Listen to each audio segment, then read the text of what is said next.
Hello everyone, good morning, नमस्कार। कैसे हैं? होप सब बहुत बढ़िया होंगे। कैसी चल रही है आपकी तैयारी? क्या आप कर रहे हैं सीटेट एग्जाम की तैयारी या फिर किसी भी टीचिंग एग्जाम की तैयारी कर रहे हैं? तो इस बार आपका सीटेट 100% क्लियर हो जाएगा अगर आप मेरे से कनेक्ट होते हैं। आज हम आपके लिए फिर से लाए हैं मनोविज्ञान यानी शिक्षा मनोविज्ञान, जो सीडीपी की क्लास नंबर 2 है। इससे पहले मैं क्लास 1 दे चुका हूं, जहां पे हमने मनोविज्ञान के कुछ इंपॉर्टेंट फैक्ट्स के बारे में बताया था और कुछ ओवरऑल 10 क्वेश्चंस भी हमने डिस्कस किए थे। आज फिर से हम क्लास नंबर 2 में आपके लिए बहुत ही इंपॉर्टेंट सेशन लेके आए हुए हैं, जो आपके लिए बहुत ज्यादा इंपॉर्टेंट होने वाला है। और आज हम मनोविज्ञान की दूसरी क्लास को डिस्कस करेंगे। अगर आप पहली बार आए हैं तो लाइक शेयर तो कर ही देना, ताकि जब भी मैं एक नया वीडियो बनाऊं तो आपके पास नोटिफिकेशन आ जाएगा। आज हम डिस्कस करने वाले हैं क्लास 2 यानी मनोविज्ञान एवं शिक्षा मनोविज्ञान की क्लास 2 है, साइकोलॉजी एंड एजुकेशन साइकोलॉजी की। क्लियर इतनी बात? तो आज हम बहुत ही इंपॉर्टेंट सेशन लेके आए हैं। अगर आप पहली बार आए होंगे तो लाइक शेयर कर देना। आई होप आपको वीडियो बहुत ही अच्छा लगेगा। 100% मैं आपसे वादा करता हूं कि इस बार आपका सीटेट जरूर क्लियर हो जाएगा, पक्का गारंटी लेता हूं मैं आपके सामने। चलिएगा, स्टार्ट करेंगे सेशन, फिर पढ़ते हैं मजेदार तरीके से। देखो, सारी पीपीटी के माध्यम से बहुत ही बढ़िया तरीके से हम सीखने वाले हैं क्लास नंबर 2 में कि क्या हमारी शिक्षा मनोविज्ञान की रणनीतियां हैं और कौन कौन से साइंटिस्ट ने यहाँ पे अपना इंपॉर्टेंट रोल निभाया हुआ है, उनको बहुत ही बेहतरीन तरीके से पढ़ेंगे और समझेंगे। पढ़ते हैं फर्स्ट स्लाइड को और समझते हैं कि यहाँ पे क्या क्या बात कही गई है, समझेंगे इंपॉर्टेंट तरीके से, क्योंकि सेशन तो आपके लिए इंपॉर्टेंट होने वाला ही है। पढ़िएगा जरा। आज हम पढ़ने वाले हैं कि मनोविज्ञान की प्रमुख शब्दावलियां, यानी जो मनोविज्ञान जो साइकोलॉजी है उसकी प्रमुख शब्दावलियां, यानी कौन सा वर्ड कोश जो है वो कौन सा इंपॉर्टेंट है। सिंपल इतनी बात। तो हम आज पढ़ने वाले हैं संज्ञान क्या होता है, स्कीमा क्या होता है, और दृष्टिकोण या मनोवृत्ति क्या होती है, या फिर शारीरिक भाषा व हाव भाव का मतलब क्या है। हम इन पॉइंट्स को आज समझने वाले हैं, बहुत ही डिटेल में समझने वाले हैं और आई होप आपको बहुत ही अच्छा लगेगा। इससे पहले मैं चाहे वो हिंदी पेडोलॉजी हो, चाहे गद्यांश हो, चाहे पद्यांश हो, मैं सारी चीजों को टॉपिक बाय टॉपिक फिनिश कर चुका हूं। अगर आपने उन वीडियोस को नहीं देखा है तो आप उनको देख लीजिएगा, आपको बहुत सपोर्ट मिल जाएगा सीटेट में। क्लियर इतनी बात? चलते हैं, आज हम पढ़ेंगे संज्ञान के बारे में कि संज्ञान क्या होता है। देखो, संज्ञान का मतलब ये होता है कि आप अपने दिमाग में कैसे चीजें सोचते हो, यानी आपका दिमाग किस तरीके से चलता है, कैसे आप प्रॉब्लम सॉल्विंग करते हो, कैसे समस्या का समाधान निकालते हो, कैसे आप किसी भी चीज के प्रति अंडरस्टैंड करते हो, यानी कैसे किसी चीज को समझते हो। तो वो संज्ञान यानी आपका दिमाग का काम है। क्या यहाँ पे लिखा हुआ है कि विचार, अनुभव और इंद्रियों से ज्ञान और समझ का विकास करने की मानसिक प्रक्रिया जो होती है। तो शांत रहो प्लीज। ठीक है, तो यहां पे क्या बोला जा रहा है कि विचार और अनुभव और इंद्रियों से ज्ञान और समझ का विकास करने की मानसिक प्रक्रिया जो होती है, जिसे संज्ञान बोलते हैं। तो वो सिंपल बात है, यहां पे वही बात कही जा रही है कि किस तरीके से आपके माइंड में थॉट आते हैं, किस तरीके से आप किसी चीज को फील करते हो, अनुभव करते हो, आपकी इंद्रियां कैसे हैं, कैसे आप काम करते हो, ज्ञान को अर्जित आप किस तरीके से करते हो, और चीजों के प्रति अपनी समझ यानी अंडरस्टैंडिंग कैसी है आपकी। इस डेवलपमेंट को ही हम क्या बोलते हैं, यानी मानसिक डेवलपमेंट जो होता है, इस प्रक्रिया को हम संज्ञान कहते हैं। यानी आपके दिमाग से रिलेटेड कैसी चीजें हैं, यानी आप किस तरीके से बात करते हो, किस तरीके से सोचते हो, समझते हो, तो उन सारी बातों को हम संज्ञान कहते हैं। और इससे रिलेटेड सीडीपी में क्वेश्चन आना ही आना है, 100% आना है। मैं टॉपिक बाय टॉपिक चीजों को फिनिश कर रहा हूं, आपको कहीं भी जाने की, किसी भी प्लेटफॉर्म पे जाने की कोई भी नीड नहीं होगी। आप बस पढ़ते रहिएगा। डेली पे डेली मैं 6 से 7 बजे के बीच में क्वेश्चन डेली ला रहा हूं आपके सामने, और वो भी बहुत ही डिटेल में पढ़ रहे हैं। बस ऐसा नहीं कि क्वेश्चन को पढ़ लिया, कुछ मतलब कि ऑप्शन ऑप्शन समझ लिया, ऐसा नहीं करने वाले। बहुत ही डिटेल में टॉपिक को लेके चलेंगे आपके सामने। तो आई होप आपको संज्ञान तो समझ में आ गया होगा। अब हम आगे बढ़ेंगे कि स्कीमा क्या होता है। देखिए, स्कीमा का मतलब ये होता है कि आप किसी चीज को देख के अपने माइंड में कैसे संगठन करते हो, यानी कैसे किसी भी चीज को देख के आपने अपने दिमाग में कुछ फीड किया, यानी नया कुछ एग्जिस्ट किया माइंड में, तो वो स्कीमा होता है। जैसे इन्होंने क्या लिखा हुआ है, पढ़िएगा कि मनोविज्ञान में रूपरेखा, विचार या व्यवहार की योजना का वर्णन करती है। यानी मनोविज्ञान जो है वो रूपरेखा, व्यवहार और क्या करती है। मनोविज्ञान में रूपरेखा, विचार या व्यवहार की योजना। पहली बात करें मनोविज्ञान होता क्या है। देखो, अगर सब बात करी जाए कि साइकोलॉजी क्या होती, तो साइकोलॉजी जो होता है व्यवहारों का अध्ययन होता है, यानी आपके मन के विचार कैसे हैं। यानी साइकोलॉजी जो है, मनोविज्ञान जो है वो मन का अध्ययन होता है। क्या होता है? मन का अध्ययन होता है। और ये क्वेश्चन अभी आएगा आगे, मैंने इसी स्लाइड में रखे हुए हैं कुछ क्वेश्चंस, आगे अभी हम पढ़ेंगे इसी वीडियो में कि मनोविज्ञान जो है वो मन का अध्ययन होता है। यहां पे क्या बोला कि मनोविज्ञान में रूपरेखा, विचार या व्यवहार की योजना का वर्णन करती है। यानी मनोविज्ञान जो होती है इन चीजों का वर्णन करती है, जो सूचनाओं के वर्गीकरण को संगठित करती है। यानी अपने दिमाग में कोई नई इंफॉर्मेशन को आप जब एक्सेस करते हो, यानी जब कोई सूचना आपको कोई जानकारी मिलती है तब उस चीज को आप अपने दिमाग में संगठित करते हो यानी कलेक्ट करते हो उस चीज को, तो उसको क्या बोलते हैं? स्कीमा बोलते हैं। क्या बोलते हैं? स्कीमा बोलते हैं। आगे लिख रखा है और उसमें संबंध स्थापित करती है। लोग रूपरेखा का प्रयोग वर्तमान ज्ञान को संगठित करने और भावी समझ हेतु ढांचा तैयार करने के लिए करते हैं। यानी किसी भी चीज के प्रति लोग अपनी समझ को बनाते हैं और अपने दिमाग में न्यू इंफॉर्मेशन को सेव करते हैं। उसको हम क्या बोलते हैं? स्कीमा बोलते हैं। क्या बोलते हैं? स्कीमा बोलते हैं। आई होप आपको इतनी बात क्लियर हो गई होगी। आगे हम पढ़ने वाले हैं कि दृष्टिकोण क्या होता है या फिर मनोवृत्ति क्या होती है। देखिए यहां पे मनोवृत्ति और दृष्टिकोण का मतलब यह है कि आप किसी भी चीज के प्रति अपनी गहरी समझ बना रहे हैं, यानी किसी भी चीज को आप लंबे तरीके से गहरे तरीके से समझ रहे हैं, उसके भावों को और विचारों को बहुत ही बढ़िया तरीके से समझ रहे हैं। क्या लिखा हुआ है? किसी गहरे विश्वास या भाव के कारण किसी निश्चित ढंग से प्रतिक्रिया देने की सीखी गई जो प्रवृत्ति होती है। यानी किसी भी चीज को आप बहुत ही दृढ़ता पूर्वक सीख रहे हो, यानी किसी भी चीज को जब बहुत ही अच्छे तरीके से आप समझने की कोशिश करते हो कि उसको किस तरीके से प्रतिक्रिया, यानी उस प्रतिक्रिया के बारे में, उस रिएक्शन के बारे में आप अपनी समझ को विकसित करते हो, तो उसको हम मनोवृत्ति बोलते हैं या फिर दृष्टिकोण बोलते हैं। क्लियर इतनी बात? अब हम आगे बढ़ेंगे। शारीरिक भाषा व हाव भाव।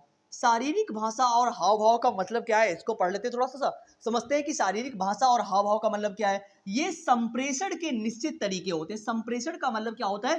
कम्युनिकेशन, यानी किस तरीके से आप सामने वाले से बात करते हो, तो वो संप्रेषण होता है। यानी आप किस तरीके से सामने वाले की बातों को समझते हो और किस तरीके से कम्युनिकेशन यानी कम्युनिकेट करते हो, कैसे बोलते हो सामने वाले से, तो वो संप्रेषण होता है। जो शारीरिक हाव भाव जैसे भौहें उभारना या आंखों के हाव भाव से व्यक्त किए जाते हैं। यानी जब आप अपने हाव भाव किसी शारीरिक क्रिया के द्वारा बताते हैं, जैसे आंखों से बताते हैं या फिर भौहें उभार कर बताते हैं, गुस्सा करते हैं, यानी एक्सप्रेशन देके जब आप करते हैं तो वो हाव भाव होते हैं। क्या होते हैं?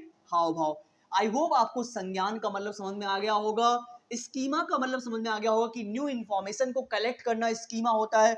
दृष्टिकोण का मतलब समझ में आ गया होगा कि आप किसी भी चीज के प्रति अपनी गहरी समझ बनाते हैं।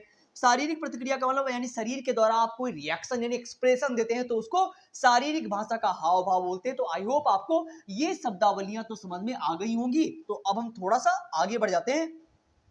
देखो हो सके तो आप नोट्स बनाते रहिएगा, नहीं नोट्स तो कम से कम स्क्रीनशॉट तो मारते रहिएगा, ताकि सारी चीजें क्लियर होती चले, क्योंकि एक टाइम के बाद आपको रिवीजन तो करना ही पड़ेगा, है ना। क्योंकि अभी नहीं तो कुछ टाइम के बाद आपको रिवाइज करना पड़ेगा। जब आप रिवाइज करोगे, देखो मैं कितना ही अच्छा पढ़ा लूं, जब तक आप खुद से एनालिसिस नहीं करोगे, चीजों के प्रति खुद से पढ़ने की कोशिश नहीं करोगे, तब तक चीजें क्लियर नहीं हो पाएंगी। और अभी हम मनोविज्ञान डिस्कस कर रहे हैं कि मनोविज्ञान जो होता है वो एक मन का अध्ययन होता है, यानी व्यवहारों का अध्ययन होता है, जिसे हम मनोविज्ञान कहते हैं। और यहाँ पे हमने शब्दावलियों को डिस्कस किया हुआ है कि स्कीमा क्या होता है, या फिर इन्होंने बोला संज्ञान क्या होता है, यानी आपका दिमाग किस तरीके से चलता है। क्लियर इतनी बात? स्कीमा को समझ लिया आपने। दृष्टिकोण का मतलब आपने किस तरीके से किसी गहरी समझ बनाई है किसी टॉपिक के प्रति। या फिर शारीरिक हाव भाव का मतलब है कि आपने शारीरिक प्रतिक्रियाओं के अकॉर्डिंग आप कैसे एक्सप्रेशन देते हो, तो उसको हम शारीरिक हाव भाव या फिर मनो हाव भाव बोलते हैं। क्लियर इतनी बात? अब हम थोड़ा सा आगे बढ़ जाते हैं और देखते हैं इन्होंने आगे क्या बोला है। अब यहाँ पे हम क्या करने वाले हैं, थोड़ा सा एक साइंटिस्ट हैं जो है जॉर्ज पेन, इनके बारे में कई बार सीटेट में क्वेश्चन बहुत ही बार पूछा गया है, तो इनको थोड़ा पढ़ लेते हैं कि इनके बारे में क्या बोला गया है। देखिए जॉर्ज पेन की अगर बात करें तो अभी जब हम क्वेश्चन आपको करवाएंगे तो इनसे रिलेटेड कई क्वेश्चन पूछे गए हैं कि जॉर्ज पेन कौन थे, क्या थे, इन्होंने क्या किया था, तो इनके बारे में थोड़ा पढ़ लेते हैं। बहुत ही इंपॉर्टेंट सेशन है आपके लिए।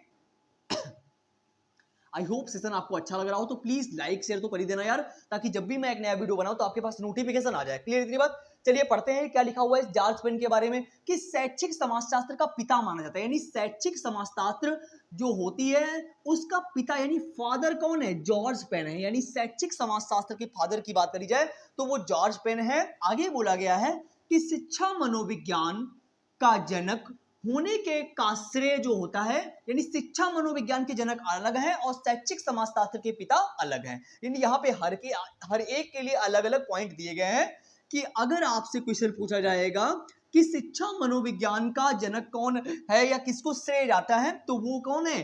E.L. थॉर्नडाइक। यानी E.L. थॉर्नडाइक जो है वो शिक्षा मनोविज्ञान के जनक है। काहे के? यानी शिक्षा मनोविज्ञान के जनक है। आगे बोला गया कि अगर आपके सामने क्वेश्चन आ जाए कि जबकि वास्तविक जनक कौन है, यानी शिक्षा मनोविज्ञान के वास्तविक जनक की बात करी जाएगी, तब आप एडवर्ड थॉर्नडाइक के साथ जाओगे। देखो यहाँ पे कई पॉइंट्स हैं जो आपको याद रखने की जरूरत है। पहला पॉइंट ये वाला है, दूसरा पॉइंट ये आपको याद रखने की जरूरत है, यहाँ पे एडवर्ड थॉर्नडाइक की बात आएगी जब आप वास्तविक जनक की बात करी जाएगी शिक्षा मनोविज्ञान की। आगे देखिए आगे लिखा हुआ है कि संवेग, बुद्धि, विवेक, अधिगम, व्यक्तित्व, अभिवृत्ति, सृजनात्मकता, बाल विकास जैसे महत्वपूर्ण विषय शिक्षा मनोविज्ञान के अंतर्गत आते हैं। देखो अगर इसमें बात करी जाए, संवेग यानी दिमाग आपका कैसे चलता है, यानी किस तरीके से आप सोचते समझते हैं, आपका इमोशनल पावर कैसा है, बुद्धि यानी आपका आईक्यू लेवल कैसा है, उसके बारे में बात करी जाए। अधिगम क्या होता है कि जब आप किसी चीज के लिए प्रयास करते हैं, यानी अधिगम एक ऐसी प्रक्रिया है, कैसी प्रक्रिया होती है, अधिगम एक प्रयासपूर्ण प्रक्रिया है। कैसी, जब आप प्रयास करके सीखते हो, किसी भी चीज के नियम, रूल, रेगुलेशन सीखते हो, तो वो अधिगम होता है। व्यक्तित्व यानी आप किस तरीके से सामने वाले से बात करते हो, तो इन सारी बातों के बारे में। बाल विकास यानी सीडीपी, चाइल्ड डेवलपमेंट, एक बच्चे का विकास कैसे होता है, तो वही चीजें हम आपके सामने डिस्कस कर रहे हैं। फिलहाल के लिए यहाँ पे एक इंपॉर्टेंट पॉइंट है कि शैक्षिक समाजशास्त्र की जब बात करी जाएगी तो वो है जॉर्ज पेन, जो फादर है इनके, और शिक्षा मनोविज्ञान की जब बात करी जाएगी तो ईएल थॉर्नडाइक की बात करोगे। वास्तविक जनक की बात करी जाएगी तो आप एडवर्ड थॉर्नडाइक के साथ जाओगे। और यहाँ पे अधिगम इंपॉर्टेंट है, अधिगम से क्वेश्चन आएगा। बाल विकास तो हमारी पूरी सीडीपी डिस्कस कर ही रहे हैं हम। आईक्यू लेवल से क्वेश्चन एक आता है कि बुद्धि कितने प्रकार की होती है, तो डिफरेंट टाइप की होती है, उसको भी हम क्लास में डिस्कस करेंगे। ये महत्वपूर्ण टॉपिक है जो हमारी सीडीपी यानी चाइल्ड डेवलपमेंट के अंदर आते हैं। क्लियर इतनी बात, तो ये सेशन और ये स्लाइड आपकी कंप्लीट हो गई होगी। तो अब हम आगे पढ़ेंगे, देखते हैं आगे क्या बोला गया है, थोड़ा आगे बढ़ने की कोशिश करेंगे। अब हम थोड़ा यहाँ पे एक और साइंटिस्ट हुए हैं, इनको पढ़ लेते हैं, फिर हम क्वेश्चंस को डिस्कस करेंगे लगातार कॉन्टिन्यूस। इस स्लाइड को और पढ़ लीजिएगा, फिर हम क्वेश्चन करें। ओवरऑल 10 क्वेश्चन पढ़ेंगे जो आपके लिए बहुत ही ज्यादा इंपॉर्टेंट होने वाले हैं। किसी भी बुक को आप उठा के देखिएगा, वो क्वेश्चन आपको 100 टाइम रिपीट होते मिलेंगे, ये मैं आपसे वादा कर रहा हूं। चलिए पढ़िएगा। अभी डिस्कस करेंगे जॉन के बारे में। जॉन पेंटोलॉजी कौन थे, यानी जॉन पेंटोलॉजी या जोहन पेस्टलॉजी, यानी इन्हीं साइंटिस्ट का नाम है जोहन पेस्टलॉजी। एक ही साइंटिस्ट हैं जिन्होंने सीटेट में बहुत ही इंपॉर्टेंट रोल निभाया हुआ है। इनके बारे में थोड़ा हम लोग पढ़ लेते हैं कि जॉन पेंटोलॉजी कौन थे। देखो क्या लिखा हुआ है, जिनका पूरा नाम जॉन हेनरिक पेंटोलॉजी था। देखो अगर इनकी पूरे नाम की बात आ जाएगी तो क्या नाम था, जॉन हेनरिक पेंटोलॉजी। इनका पूरा नाम जॉन हेनरिक पेंटोलॉजी, और इनका डेट ऑफ बर्थ जो इनकी लिखी हुई है, इतने सन में इन्होंने काम किया था। और वे शैक्षिक मनोवैज्ञानिक थे, यानी शिक्षा के क्षेत्र में उन्होंने बहुत ही बड़ा इंपॉर्टेंट रोल निभाया था। और वो एक शिक्षा के क्षेत्र में एक मनोवैज्ञानिक थे, क्या एक साइकोलॉजिस्ट थे।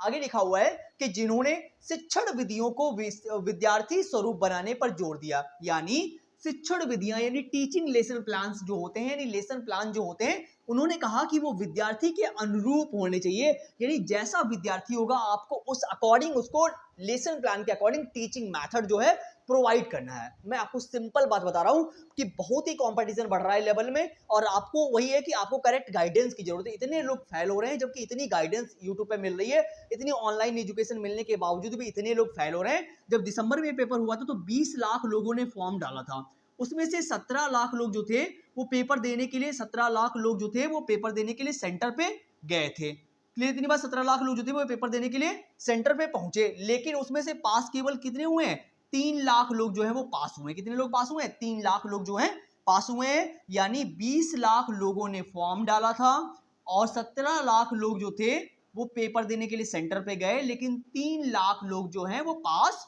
हुए हैं। यानी 86 या 87% लोग जो है वो प्रॉपर फेल हो रहे हैं, और केवल 14% लोग ऐसे हैं जो पास हो रहे हैं। आप खुद सोचिएगा, ऐसे में इतनी बड़ी संख्या में फेलियर आ रहा है, तो आपको एकदम सही प्लेटफॉर्म की जरूरत है। और मैं आपको इतना ट्रेंड कर रहा हूं, इतना डे बाय डे ट्रेंड कर रहा हूं कि मैंने इतने वीडियोस अपलोड कर दिए हैं अभी तक। सीटेट को मैं भरपूर मात्रा में, यानी पूरा पैटर्न बता रहा हूं कि अगर आप पहली बार सीटेट देने जा रहे हो तब भी 100% क्लियर हो जाएगा, आपको दोबारा कहीं भी जाने की कोई नीड नहीं होगी। क्लियर इतनी बात, देखो तो इतनी बात आपको समझ में आ गई कि आपको शिक्षण विधियां जो हैं, यानी टीचिंग लेसन प्लान जो हैं, वो आपको विद्यार्थी के अनुरूप बनाने। क्लियर इतनी बात, देखो आपको पता होना चाहिए कि अभी हमारी क्लासेस में समावेशी शिक्षा की बात चल रही है, यानी एक क्लासरूम में डिफरेंट टाइप का बच्चा बैठा हो, यानी सभी प्रकार का बच्चा हो क्लासरूम में, सभी प्रकार का बच्चा क्लासरूम में होना चाहिए। और आप उसको डिफरेंट डिफरेंट टाइप के टीचिंग लेसन प्लान दे रहे हो और उनके अकॉर्डिंग बच्चों को पढ़ाने की कोशिश कर रहे हो। ऐसा नहीं है कि आप कह रहे हो कि मैं तो इसी तरीके का टीचर हूं और मैं ऐसे ही पढ़ाऊंगा, तो ये नहीं होना चाहिए। आपको बच्चों के अकॉर्डिंग संवेदनशील होना पड़ेगा, क्योंकि यही हमारी न्यू एजुकेशन पॉलिसी कहती है, संवेदनशील होना पड़ेगा बच्चों के अकॉर्डिंग। वही बात कही गई, आप बच्चों को मार पीट भी नहीं सकते हो, क्योंकि WHO ने सीधे मना कर दिया है, वर्ल्ड हेल्थ ऑर्गेनाइजेशन ने, आप किसी भी बच्चे पे कोई भी मुर्गा मुर्गी उनको नहीं बना सकते। एकदम सिंपल तरीके से आप बच्चों के अकॉर्डिंग पढ़ाइए। क्लियर इतनी बात? तो आई होप आपको सेशन ये अच्छा लग रहा होगा। तो ये बात आपको समझ में आ गई कि इनका पूरा नाम क्या था और ये शैक्षिक मनोवैज्ञानिक थे। क्लियर इतनी बात? अब हम थोड़ा सा आगे चलते हैं। आई होप मेरे यार आपको वीडियो अच्छा लग रहा होगा। अब फर्स्ट क्वेश्चन और सेकंड क्वेश्चन को पढ़िएगा और जवाब दीजिए कि यहाँ पे क्या बात बोली जा रही है। पढ़िएगा और कमेंट बॉक्स में आंसर कीजिएगा कि क्या बात यहाँ पे कही जा रही है। देखिएगा, लिखा हुआ है कि मानसिक स्तर पर सूचना एवं विचार का संगठन मनोविज्ञान में कहलाता है। देखो ये क्वेश्चन मैंने अभी आपको समझाया था स्लाइड में कि मनोविज्ञान स्तर पर सूचना, जहां पे सूचनाएं एकत्रित होती हैं, यानी आपके विचार एकत्रित होते हैं, कहां पे? स्कीमा में। कहां पे? ना तो वो अनुभूति करोगे, ना स्मृति होगी, ना बुद्धि होगी, यानी जहां पे आप सूचनाओं का कलेक्शन करते हो, विचारों को इकट्ठा करते हो, तो ये क्या? अपने दिमाग में न्यू इंफॉर्मेशन को फीड करते हो, तो ये क्या है? स्कीमा होता है। क्या होता है? स्कीमा। यानी सेकंड ऑप्शन जो है वो हमारा एकदम क्लियर है। आई होप आपको ये बात समझ में आ गई होगी। देखो एकदम सिंपल बात है कि जब आप न्यू इंफॉर्मेशन को अपने दिमाग में क्या करते हो? फीड करते हो, यानी तो वो क्या होगा? स्कीमा होता है। देखो क्या यहाँ पे बुद्धि होगी?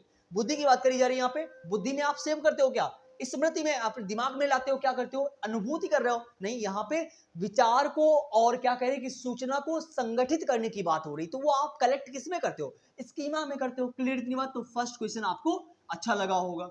पढ़िए सेकंड क्वेश्चन में क्या बोला जा रहा है कि शिक्षा को सर्वांगीण विकास का साधन मानते थे, यानी शिक्षा जो है, अगर व्यक्ति शिक्षित है तो व्यक्ति का सर्वाधिक जो क्या नाम सर्वांगीण डेवलपमेंट हुआ, यानी ऐसा कौन सा इसमें से ऑप्शन है और कौन से ऐसे व्यक्ति हैं जिन्होंने बताया हुआ है कि अगर व्यक्ति शिक्षित है तो उसका संपूर्ण डेवलपमेंट हो चुका है, अगर व्यक्ति शिक्षित नहीं है तो वो एक जानवर एनिमल के समान है। तो बताइएगा इनमें से कौन से ऐसे व्यक्ति हैं जिन्होंने ये बात कही है कि शिक्षा को सर्वांगीण विकास यानी संपूर्ण डेवलपमेंट का साधन मानते हैं। ये बात ना तो अब्राहम मैस्लो ने कही है, ना ही स्वामी विवेकानंद ने कही है और ना ही जॉन डीवी ने कही है, ये हमारे महात्मा गांधी जी हैं जिन्होंने ये बात कही है कि शिक्षा जो है वो मानव का सर्वांगीण विकास का एक साधन है। क्लियर इतनी बात? तो आई होप आपको फर्स्ट एंड सेकंड क्वेश्चन अच्छे लगे होंगे और समझ में भी आ गए होंगे। ये क्वेश्चन 100 टाइम रिपीट होते हैं, अगर आप किसी भी प्रीवियस ईयर की बुक को उठा के देखोगे तो 100 टाइम ये रिपीट होते मिलेंगे। अब हम चलेंगे आगे, थर्ड एंड फोर्थ क्वेश्चन को पढ़ते हैं। देखते हैं हमारा थर्ड एंड फोर्थ क्वेश्चन क्या कह रहा है, थोड़ा आगे बढ़ने की कोशिश करेंगे। पढ़िएगा, बहुत ही बेहतरीन क्वेश्चन है, जवाब देते रहिएगा, आपको अच्छा लगेगा। चलिएगा पढ़िएगा क्या यहाँ पे बात बोली जा रही है। देखो क्या बोल रहे हैं, कह रहे स्वास्थ्य ही जीवन है। सूत्र वाक्य किसने दिया हुआ, यानी कहा है कि स्वास्थ्य जो है वो ही जीवन है।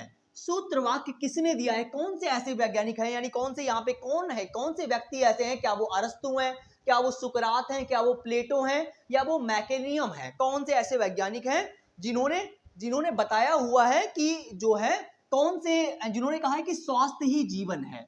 बुक देना है, बताइएगा आंसर करके, फटाक से आंसर करिए कि कौन से यहाँ पे साइंटिस्ट हैं जिन्होंने बताया हुआ है कि स्वास्थ्य ही जीवन है। फटाक से कमेंट करिएगा।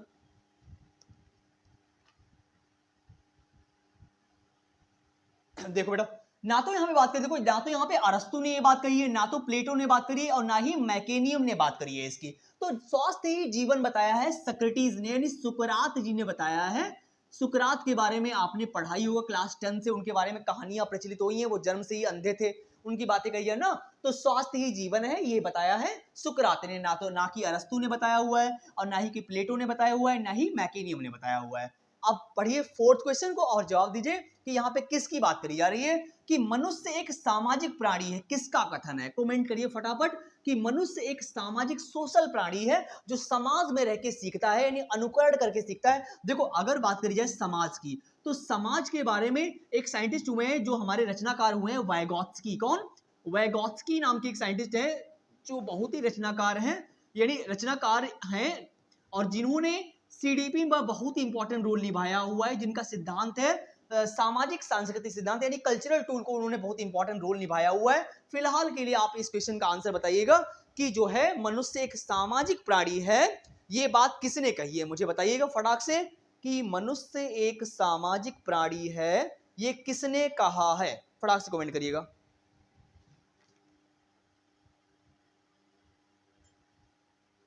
बताइएगा क्या ये सुकरात ने कहा है या अरस्तु ने कहा है, प्लेटो ने कहा है या कोलमैन ने कहा हुआ है। तो मनुष्य एक सामाजिक प्राणी है, ना तो ये सुकरात ने कहा हुआ है, ना प्लेटो ने कहा हुआ है, ना कोलमैन ने, ये अरस्तु है जिन्होंने कहा है क्या कि मनुष्य जो है वो एक सामाजिक प्राणी है। अरस्तु के बारे में आपने बढ़िया से समझा होगा कि साइंस में इनका बहुत बड़ा योगदान रहा है, विज्ञान के क्षेत्र में। तो एक सामाजिक प्राणी जो किन्होंने कहा है, अरस्तु ने बोला है। क्लियर इतनी बात। अब हम चलेंगे आगे, समझते हैं आगे क्या बोला गया है। अगली स्लाइड पे 5th and 6th क्वेश्चन को पढ़ेंगे और आई होप आपको 3rd and 4th क्वेश्चन भी समझ में आ गया होगा। अब हम पढ़ेंगे आगे, पढ़ते हैं 5th and 6th क्वेश्चन में क्या बोला गया। पढ़िए, देखो क्या बोला जा रहा है यहाँ पे। क्या कह रहे हैं कि व्यवहारवाद के पर्याय माने जाते हैं। कौन से यहाँ पे प्रयोजनवाद यानी औचित्यवाद है या प्रकार्यवाद है या फिर प्रयोजनवाद है या उपरोक्त सभी हैं जो व्यवहारवाद के पर्याय माने जाते हैं। बताइएगा फटाक से कमेंट करके कौन सा इन चारों में से करेक्ट होगा। देखो ना तो यहाँ पे औचित्यवाद की बात करी जा रही, ना तो प्रकार्यवाद की बात करी जा रही और ना ही उपरोक्त सभी की। जो व्यवहारवाद है ये प्रयोजनवाद से रिलेटेड है। किससे? प्रयोजनवाद से रिलेटेड है। इतनी बात आपको क्लियर हो गई।